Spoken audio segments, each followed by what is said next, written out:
had lost. Here is the book that you had lent me. ठीक है, तो ये सब सेंटेंसेस आप देखेंगे कि यहाँ पर दो सेंटेंसेस आपस में ज्वाइन हो रहे हैं. So it is doing the work of a conjunction. ठीक है, तो अब यहाँ पर दूसरी वाली एग्जाम्पल में देख लेते हैं.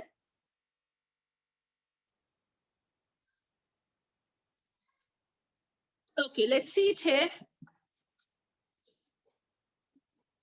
यहाँ पर देख लीजिए, एक तो सेंटेंस को ज्वाइन किया, कंजक्शन किया, जो कि दूसरे स्टेटमेंट में यहाँ लिखा है. तो पहले में देख लीजिए कि यहाँ पर कह रहा है कि ये इस्तेमाल हो रहा है नाउन के बदले. Noun is a name of a person और a thing. That is name के बदले इस्तेमाल हो रहा है, हरी के बदले. So it's a pronoun. और ये कनेक्ट कर रहा है, दैट इट्स अ कंजक्शन.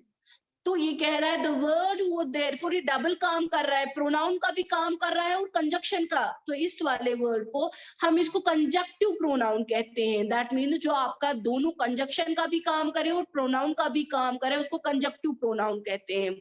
तो उसका दूसरा नाम जो है relative pronoun. So it means refers to, ये रिलेट भी कर रहा है, carries back to the same noun going before, कि जो पहला वाला नाउन था जिसकी बात हो रही है वहां ले जाता है जो इससे पहले आता है. एंटीसीडेंट मीन जो इससे पहले आता है. द नाउन जिसकी ये बात कर रहा है, ये उसको ज्वाइन भी कर रहा है उन दो सेंटेंसेस को आपस में, और उससे पहले को क्या कर रहा है, कनेक्ट कर रहा है दूसरे हिस्से से. Let the pupil show why, which and that are also relative pronoun. वो क्या है, वो relative pronoun है थर्ड सेंटेंस में. और what is the antecedent? Antecedent means that comes before, the noun that comes before these, जो इससे पहले आता है that वगैरह के साथ, से पहले या which से. तो forms of relative pronoun क्या है, यहाँ पर इसने दिए हैं.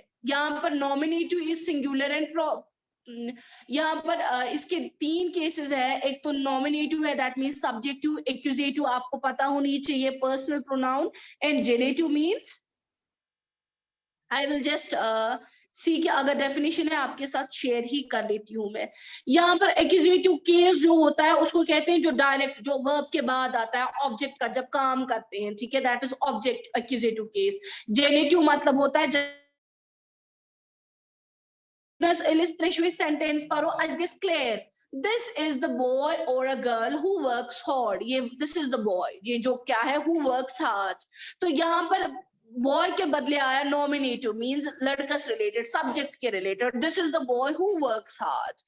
This is the boy whose exercise, जिसका काम. So genitive means possession, केमसे काम, हमसे काम. यहाँ पर देख लो accusative में क्या है, this is the boy whom all praise, जिसकी सब तारीफ करते हैं. That means praise means object जिसपे काम किया जाता है, तारीफ की जाती है. ये क्लियर हो रहा है ना. दैट मीन्स थ्री केसेस कि जब सब्जेक्ट के बदले, नाउन के बदले सब्जेक्ट के बदले इस्तेमाल होता है, that is nominative case. Generative case is when it shows position, किसी का, जहां इससे लिखा whose exercise. Then there is another case accusative, जिसपे काम किया जाता है, whose exercises are done well. या लास्ट पे देख लो, ये था यहाँ पर. अब देख लो, these are the boys whom all praise.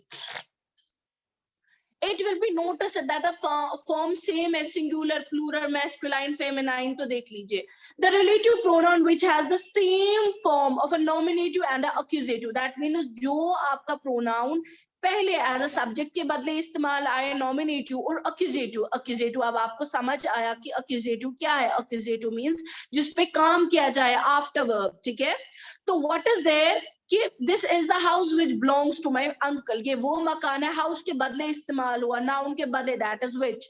The house which my uncle build. Now ये दिखा रहा है व्हिच माय अंकल, जो मकान मेरे अंकल ने बनाया, दैट इज पोजीशन, मकान के साथ.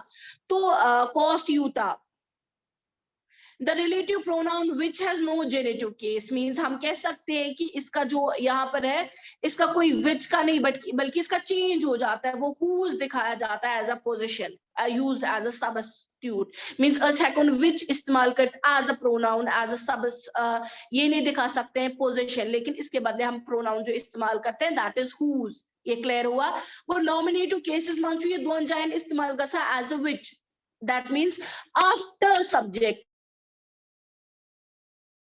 जैसे this is the house which my uncle which belongs to my uncle. या पता कोई सेंटेंस इत कहते लेकिन this is the house which my uncle built. 9th class समझ आ रहा है? वेल अगर यिथै हाओ तो ये चीज है। तो यहाँ पर देख लीजिए, यहाँ पर ये दिखा रहा है कि ये इतना a triangle whose three sides, तो tiem yems in tres side आसन equal, ठीक है, that means position whose three sides। okay, the relative pronoun that जो है इसके तीनों फॉर्म है, सिंगुलर भी है, प्लूरल भी है, नॉमिनेटिव और एक्यूजेटिव। कोई छुने चेंज का सके एमे छुन खाली जेनेटिव केस पोजीशन की, जैसे he that is content use क्या to content that is rich, कुछ नफर दैट मींस उस पर्सन के related. they that touch which will be defiled, they that means ये यहाँ पर इस्तेमाल हो रहा है nominative persons. take anything that you like, that is after the object, anything that you like, ठीक है, take anything after the verb, take anything that, there it's a case of what, accusative, ठीक है। तो इसका आपको position का कोई ये नहीं है, इसमें फॉर्म नहीं है। इसी तरीके से इसने दिखाया relative pronoun what is only used in singular, singular इस्तेमाल होता है, इसका सेम फॉर्म है नॉमिनेटिव एंड एक्यूजेटिव में। What has happened is not clear, कि क्या वो तिशन पाई। आई से व्हाट आई मीन, यहाँ पर देख लो आई से व्हाट आई मीन, यहाँ पर भी ये इसमें इस्तेमाल हो रहा है एज एन जॉइनिंग प्रोनाउन, तो जॉइन तो ये रिलेट करा। ट्रेमस मज which he failed in what he attempted, तो यहाँ पर आपका देख लीजिए ये है आपका कौन सा वाला case, accusative case, that means after verb object वाला, ये गो तातमज नाकाम, ठीक है, यातमज एम अटेम्प्ट उस कोरमुट। 10th क्लास ये समझ, 9th क्लास ये समझ आया, कहीं पर किसी को कंफ्यूजन तो नहीं है? हैदर समझ तो रिया, बिंतुल जहरा आपको समझ आया? Yes ma'am. मैं एक बार आपके लिए फिर से इसको रिपीट करती हूँ ताकि आपको ये क्लियर हो जाए। थोड़ा है ये डिफिकल्ट बट उतना भी नहीं। ये कहता है कि relative, I am repeating it for you only, you people. दबा रिलेटिव प्रोनाउन के जो है उसके फॉर्म्स होते हैं एक्यूजेटिव, जेनेटिव और नॉमिनेटिव। अब देख लीजिए नॉमिनेटिव होता है when it's used first initial में एज एन सब्जेक्ट के रिलेटेड, जिसकी बात की जाए। जेनेटिव होता है यहाँ पर किसी के साथ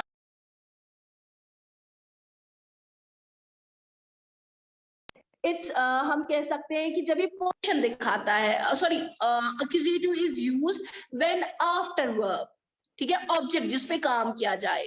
ये नचित्र एग्जांपल देत यम परिजव यम विच वार पे दिस इज द बॉय, या सच उस लड़को who work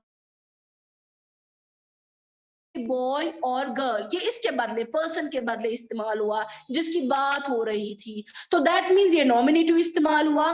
this is the boy और गर्ल हुज एक्सरसाइज, जिसकी, सो यहाँ पर ये जेनेटिव है, पोजीशन दिखा रहा है जिसका काम, That's it.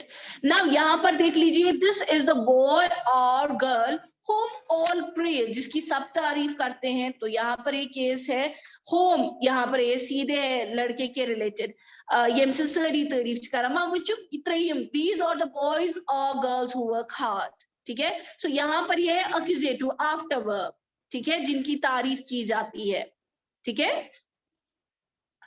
तो आप देखेंगे जो है इनका फॉर्म सब में है, हम, हु, हुज, होम वगैरह ये इस्तेमाल, ये वाले आपके इस्तेमाल हुए हैं। लेकिन यहाँ पर 150 में ये कहता है कि द रिलेटिव प्रोनाउन जो विच है वो सेम है फॉर नॉमिनेटिव और एक्यूजेटिव केस, कोई छुने चेंज का संख्या है। विच है कन से इस्तेमाल करे तो ऑब्जेक्ट नाउन बदलती पाता है कि करे तो आफ्टर वर्ब ते इस्तेमाल, ठीक है। यहाँ पर this is the house which belongs to my uncle, या सचु सु मकान उस मींस अंकल अचु, this house which my house बदले which my uncle build cost him यूता, ठीक है। अब उसके बाद जो आपको देखना है दैट इज नॉमिनेटिव टू आव एक्यूजेटिव वन चुचुन कि ये ना सचुन ये वा same for nominative accusative, genitive ये नहीं कि जेनेटिव को पोजीशन इसमें वन विच माय हाउस ये नहीं कि विच अंकल ना आदमी सी हु जेनेटिव खतरा। फॉर एग्जांपल ये इतना चुप पोजीशन कि सु ट्रायंगल सु अ ट्रायंगल आपको हुज इस्तेमाल करना पड़ता है। फिर यही बोलता है रिलेटिव प्रोनाउन में दैट जो है उसकी तीनों सिंगल प्लूरल वगैरह वो नॉमिनेटिव में भी आएगा, एक्यूजेटिव में भी आएगा और जेनेटिव में वो नहीं इस्तेमाल होता। For example he that is यहाँ पर person, they that touch pitch, ठीक है, जूस अथ लागे, टेक एनीथिंग, ये खुश करी सुनो, दैट यू लाइक, ये पसंद चीज, दैट यहाँ ऑब्जेक्ट के लिए एज एन ये एक्यूजेटिव केस है, आफ्टर ऑब्जेक्ट वर्ब के बदले जो बात जो है, तो यहाँ पर ये तीन, लेकिन ये छुनी वहां जेनेटिव दैट बुक ये नहीं किया, ये आपने पोजेशन क्या हुम्सस किताब उसके लिए इस्तेमाल नहीं होता। फिर है relative pronoun what is only used in singular and has the same, ये सिंगुलर इस्तेमाल होता है और इसका नॉमिनेटिव और एक्यूजेटिव सेम है, ये उन तीनों में इस्तेमाल होता है, जैसे यहाँ पर आपको एग्जांपल्स है। ये क्लियर हो गया 9th class? Is it clear to you all? Haider समझ तो रिया फिक्रे? हैदर हैदर अगर कोई कंफ्यूजन है तो बता दो। बिंदुल आपको समझ आया बेटा?